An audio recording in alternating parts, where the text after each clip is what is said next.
Glenn Beck has a fascinating, deep theory he'd love to share with us. Let's listen. I have a theory that is different than most, and I will be mocked for it, and probably within the next year it will be proven to be right. This one you really don't want to be right. But Russia has picked Iran. We have picked the Muslim Brotherhood and Libya and Egypt. And we are going in and we're fighting. It's the United States versus Russia. This is what all of us who are my age grew up worried about. This is it. It's been a Cold War. It's been a proxy war. It's been one where nobody really understands it yet. But I think you're about to.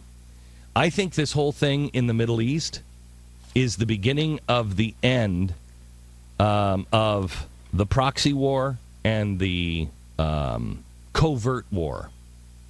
You're now going to see an openly hot war, I fear, and the beginning of World War III. Well, you were right about one thing, Glenn. We are going to mock you. First of all, things between the United States and Russia are tense. They're tense, and that's it. I mean, we're nowhere near what it was like during the Cold War, and certainly nowhere near an actual war. And what people say is, oh, but what about the situation with Snowden? Okay, so let's look at that situation. So the United States is mad at Russia because, Snowden is getting asylum, right? Or at least temporary asylum. But look at what Vladimir Putin did. If he actually wanted to start problems, he didn't have to say anything. He could have just did what he did and shut up, right? But what he did is he did this whole spectacle where he came out and said the only way he's going to stay here is if he doesn't release any more information, right? Now again, even if it's a song and dance, it's still his way of saying I don't want any problems with this, please, right? So, okay, again, they're just tense. I agree, and things aren't perfect, but we're not about to fight a war. And then, second, the U.S. is partnering with Libya? Okay, that's news to me. I read the news every day. I've never seen a single thing indicating that. I mean, I know we're not mortal enemies, but we're not exactly buddy-buddy, going for lunch at Bennigan's.